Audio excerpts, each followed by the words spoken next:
church at the bar. You're about to enter. Get down on your knees, cross your hands, close your eyes, ask God help you understand. I'm casting all my cares to you, casting all my cares unto you, Lord. You're about to enter. Down on my knees, church at the bar. cross my hands, close my eyes, ask God help me understand what I'm going through. I'm just a man. It's a hard road, but it's all in God's plan. You're about to enter church at the bar, meeting people where they are. Today's discussion is all about kingdom marriage versus twin flame relationships, which is loosely based on the book of Mark chapter 10, verses 8 through 9, which reads, "And the two will become one flesh. So they are no longer two, but one flesh. Therefore, what God has joined together, let no one separate." Welcome to Church at the Bar, meeting people where they are. Today, I am here with my very good friend, L. Swiddles, or Levon Sweet. Thanks for having me. You're welcome. Thanks for being here. Of course. Today, we're going to talk about a phenomenon that is really all over the internet, whether people talk about it with respect to spiritually or whether it's secularly. In the secular world, people call it the twin flame journey. In the Christian world, they call it the kingdom spouse journey, or there's several other names. But whatever you call it, the feeling that anybody would describe that has been through it is the same. And so these terms that people use are used to describe relationships that are God ordained. Relationships where God has specifically chosen a person for you because there is some fruit to come out of that relationship.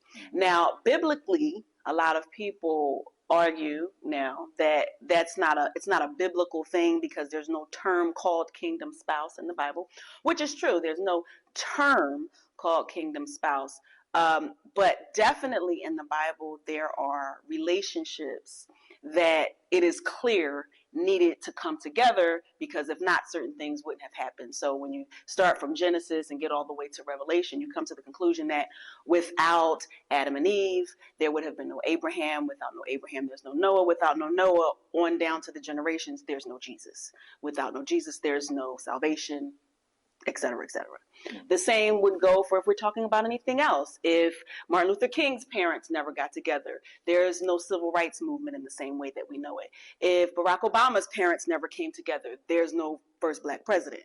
So that being said, there really doesn't have to be that title in the Bible for us to know that that's a biblical idea, that some relationships are meant to come together by God, and some just come together because God gave us the blessing to come together and be fruitful and multiply. Not necessarily that they have any fruit. So I wanted to talk to you, Levon, today, because you are really the only person that I know personally. Which I think is crazy. Which is crazy. So many people. Right. You're the only person that I know that has actually been through this journey, where you have an inner knowing that this person is your person. And sometimes in these relationships, the people end up together and, all the circumstances work correctly. But I'm under the idea that spiritually, sometimes these relationships come under greater spiritual attack because there's some fruit that is supposed to come out of the relationship. And because of that, there's like a tug of war a little bit. And oftentimes there's one person, in your situation, I would say you, that's more spiritually awakened than the other person. And so sometimes if spiritual attacks come against the relationship, it's against the person that's the least spiritually enlightened. Sometimes. But either way, that situation creates a tug of war and makes it sometimes not as easy for you to come together as if you're just, two people who, meet each other and look across the room and say, she's cute, he's cute, let's go out, let's date. Right. So I just kind of wanted to first get your insight on the experience. Right. How you knew at first this was something different, to put a title on, something different than Right. any other. But you said that you said you wanted to know how did I know what was my inner knowing. Yes. I really didn't have it Mhm. because I wasn't in tune with the twin flame journey. You know, I know I met this woman, Mhm. amazing woman, and she was more in tune with the spirituality aspect of Okay. it and angel numbers and so on and so Okay. forth. So it wasn't actually an unknowing for me. It was actually certain events that was happening that was proving to me like, okay, there's something else to this relationship. Something's going on. I mean, like when we would sleep together, like we would dream together. We'd be in the same dreams and we'd wake up with severe headaches. But Right. when we woke up, we would talk about them and all the events that happened in our sleep. The omens, as they say, are signs or numbers that we would see constantly. We have a specifics on angel number 727, and either she would see it and I would see it, and it was the God, the universe, whatever case may be, you want to call it, communicating with us clearly. So again, so yeah, those different events definitely proved to me that there's something going on here, and I just know when she and I met, it was just like time stopped. Like Right. life was different for me Right. from that point on, and all her flaws, all my flaws, none of that mattered. Mhm. I just knew that I was there for a purpose. I didn't know exactly what it was, Mhm. Mhm. and yeah, so I know that some of the people watching that are Christian are going to harp on the points that you said that are not Christian. yeah, Okay. of course. So I want to touch on that for a second because I know how people are. This is Church at the Bar. Okay, so I have absolutely no problem having conversations with people who don't believe the same thing as me, even though it is my belief that the Holy Spirit will reach down at some point and grab you. I believe that. But regardless to what title you put on the journey, regardless to the meaning you find in it and how you title that meaning, like you spoke of angel numbers. If a Christian person is talking about it, they might talk about prophetic numbers. You're talking about the fact that you guys dreamt together. If it's a Christian person, they might be talking about prophetic dreaming. It's titled differently, but the explanation of what you're saying is really the same thing as a Christian person that would sit here and say, hey, I'm on a kingdom spouse journey. I met this person, and as soon as I met them, my life turned upside down, and I know that it's different than anything else because it's like I am stuck to the person like glue, even when I try not to be, and so on and so forth. And to touch on that, religion. So my twin flame, she grew up in a Christian and an Islamic household. Oh, wow. Okay. So when she talked about the twin flame journey, she would often cite how twin flames actually have a connection to Revelation and the 144. And tell us what the 144 is for people who are may not know what you mean. I might need some of your help, but basically what she would tell me is that there's a select few of 144,000 people that would, at the end of end of times, would come to help God reshape the world into a better place. That's my understanding. Right. So you're right. So she was mentioning the book of Revelation where it talks about the 144.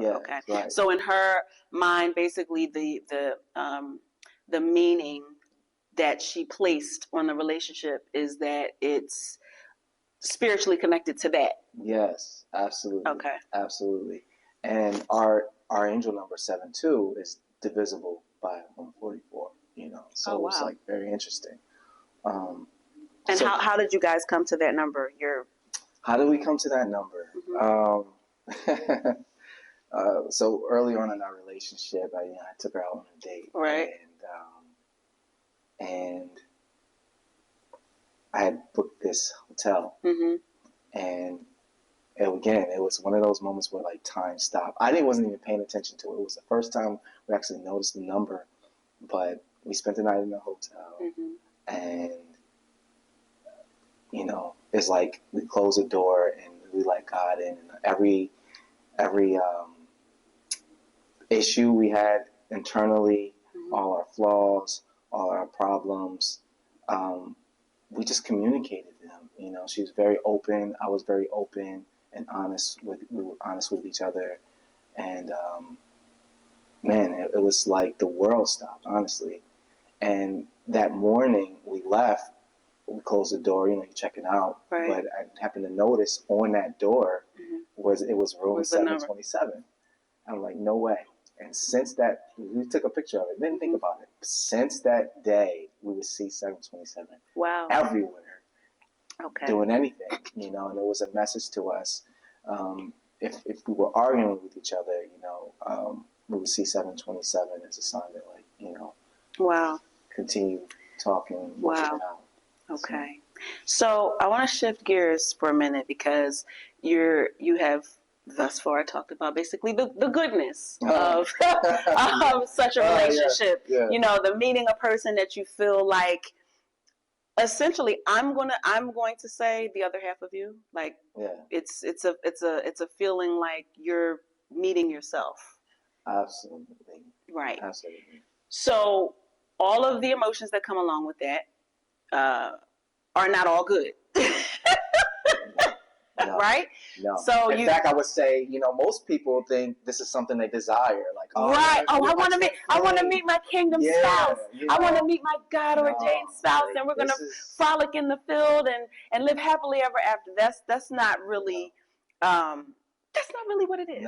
No, and you touched on how you didn't really know a lot of other twin flames. Right. Most twin flames in the community, they say, I could just settle for a soulmate. Like, right. I don't want to do the twin flame thing. Like, because the twin flame it's a connection like no other. So can you just explain, not to cut you off, because some people watching might not know the difference. So in the secular world, when people talk about twin flame, they're talking about someone who is like the other half of yourself. Mm-hmm. Whereas a soulmate, to my understanding, could be, it doesn't have to be a romantic relationship. It could be your mom. It could be your brother. It could be a romantic relationship, but it's more of an easygoing relationship. Yeah, and the twin flame thing is a little more, is only a romantic relationship, and it's a lot more fiery. Yeah, correct? Absolutely. Okay. Absolutely. Like a soulmate is somebody you get along with pretty well. Right. You understand each other. It's cool. Right. Twin flame is times 10 on another level, good, bad. It's just everything with a soulmate, but magnified, and it's really you. You're really just meeting yourself, just in a different body. In a different body. Mm-hmm. Absolutely. Right. So, and it is interesting to me that in the Christian world, people do go back and forth and disagree with what you just explained. Mm-hmm. And when they talk about the kingdom spouse journey, they talk about it as if it's a totally different thing, when really in the Bible, the Lord took Adam's rib, and that's how Eve was created. So if we're going from the biblical perspective, your God ordained spouse would be like the other half of you. Mm. So I do want to shift gears, though. We did talk about a lot of the good part of it. Once you got through all of the excitement and, oh my gosh, I met the other half of myself and this is wonderful, we're like the same person thing. Mm-hmm. Once you got over that and the trouble started, can you just talk a little bit about, because I know that you have been in other relationships, talk a little bit about the trouble in this type of relationship as compared to trouble that you would go through in another one? How is it different? I think the trouble in a twin flame relationship is that it's not external, it's internal. So mm-hmm. they often talk about the mirror. So you're always facing an issue that you have, an internal issue that you have with that person, and you're given this divine opportunity to fix it, to go back on what you said, I don't think it's ever between the two of you. I don't think you ever find a place where you don't vibe or like each other. Mm-hmm. It's just you got all this other shit in the way that's Mm-hmm. keeping you from operating on the positive side, because you're really there to grow. To grow each other. To grow each other, or to grow yourself. To grow yourself, which is another thing. Sometimes people think that twin flames are supposed to be together, Mm-hmm. and in my almost 10 years in this journey, I'm realizing maybe that's not necessarily the case. Right. But they were potentially the catalyst for me being my best self, or that her being her best self. Okay.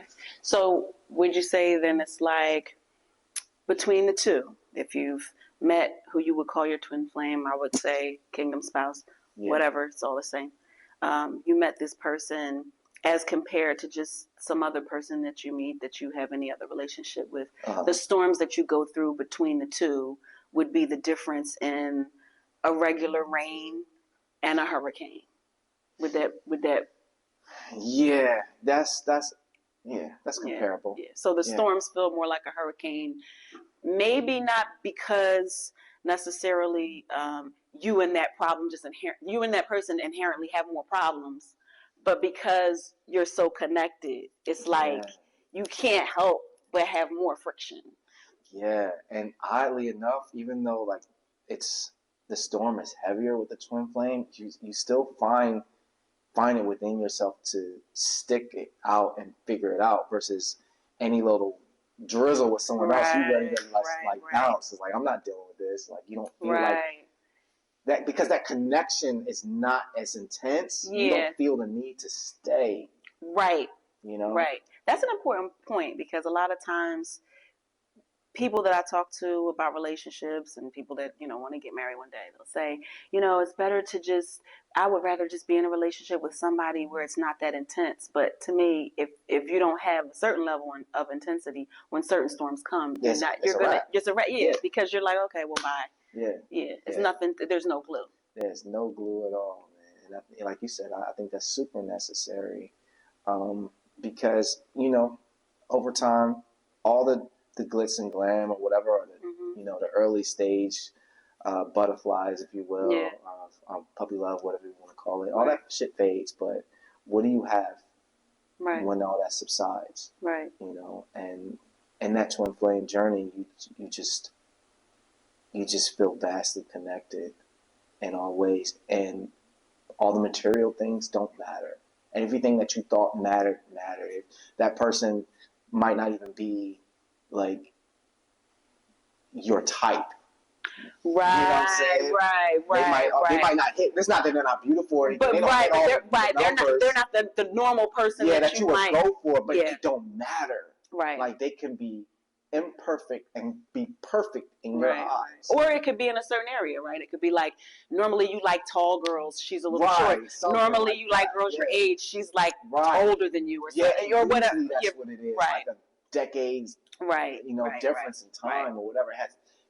That has nothing to do with it. All that should go out the window. So, question. This is, you mentioned in the beginning that at first she was kind of more spiritually in tune to the fact that you all were supposed to be together, and at first you kind of weren't. Yeah, it still is.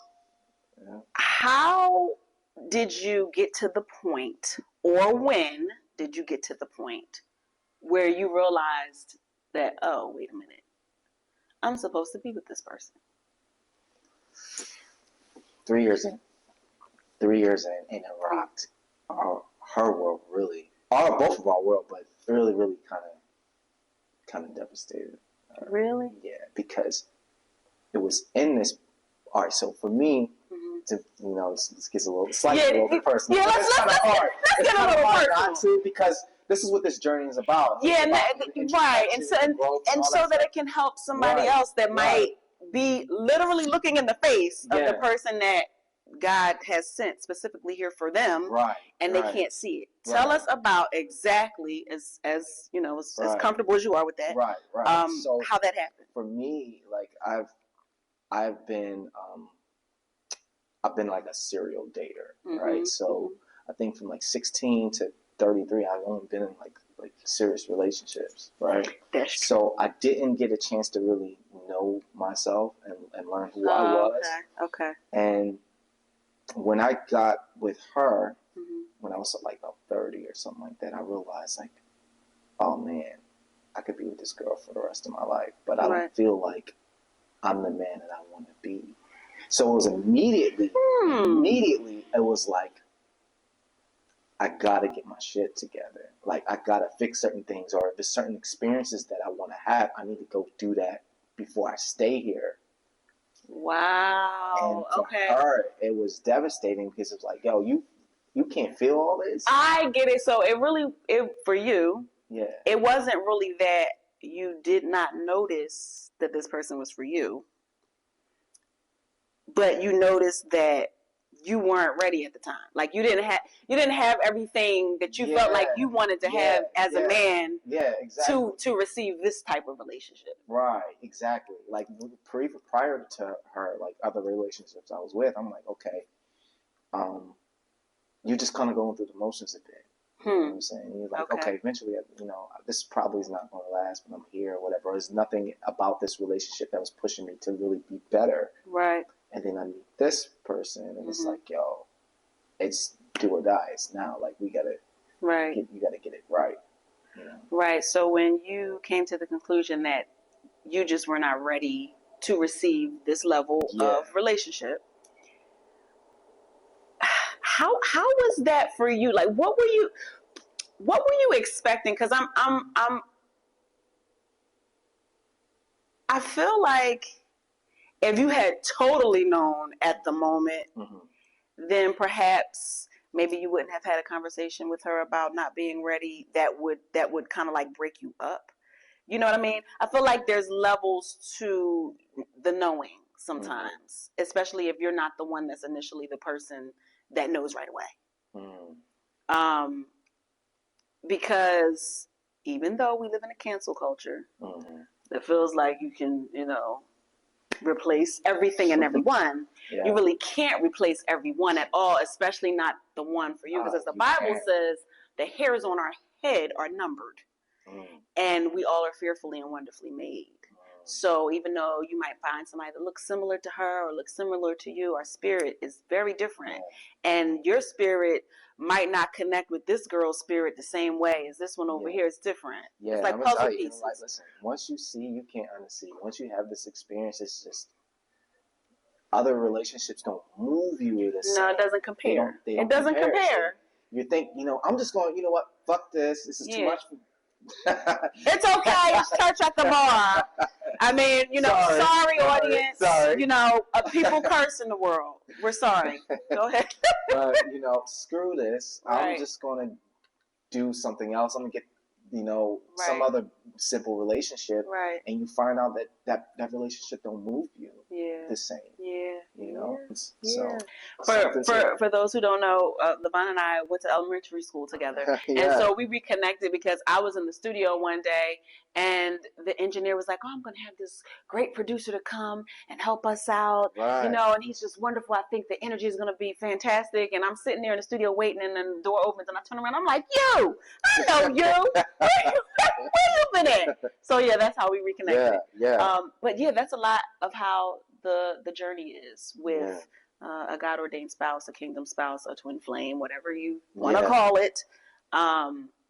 It's like it comes out of nowhere, out of the blue. You're not really expecting it. And I also know that a lot of people who have not experienced this, who think they have, would say a similar thing. Oh, I have experienced it. I think, it did come out of nowhere. What would you say to those people? How is it distinguishable? Like, how can you distinguish between having actually met this person that God has ordained for you and not? That's hard because like I'm in the twin flame community, like I said, and it's different for everyone. It's a bit different for everyone. But I can say one of the telltale signs is their regard for the relationship. Like if they're just super excited and everything is just rainbows and unicorns and stuff like that. Yeah, then it's not. It's not. It's not it. That's the number one sign. That's not it, unless it's in the beginning. Unless it's in the very beginning. It's the super beginning. Yeah. But yeah, and it's not too much longer after you guys come into union that things start unraveling. Spiraling out of control. It's not much. It's not long after that, and I still think it's a great journey. Honestly, it may seem hard, but when I look back at it, everything we've been through, it helped me become better. It helped me sober up in my thoughts about and my perspectives about the world, different things like that. So, and so I say to people who are who think they're in this twin flame experience, to do some serious introspection. Like, how has this relationship helped you? How have you helped that person? Has this relationship helped you overcome some of your inhibitions or challenges? Because ultimately, that's what that relationship will do for you. So this is one last good question, I think. Okay. Since you are a man, I'm going to ask you to speak to the men who may be on this journey. Okay. If you had any advice to give some man that is on this journey right now, and they may be still with the person, maybe teetering on maybe breaking up because the storms are starting to rage, they're kind of feeling crazy. What would you advise, and what would you have changed when you were in that place in the relationship, if you could? Again, that's hard because every individual is different. This is really a different journey. Unique situation. It is. But I will say this: what is a common theme with twin flames is the runner-chaser dynamic. And you coming in and out of each other's lives. If you can find the strength to keep whatever you got to do for yourself going on away from their mate, that counterpart, to do so. Do whatever you got to do. If it's has nothing to really do with her, which oftentimes it doesn't, do what you got to do for yourself discreetly.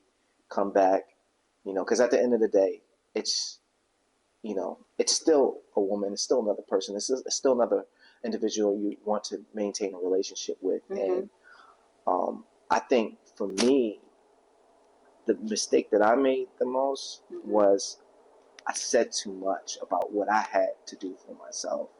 You know what I'm saying? So there's certain things that I feel like she can't come back from. Right. You know what I'm saying? Because you can't erase words. You can't erase words. You can say I'm sorry, but certain things, once it's out there, exactly. Right. So just try to do what you got to do. Keep your business separated. But to protect the relationship. So it can stay intact. Absolutely. As much as possible. Yeah.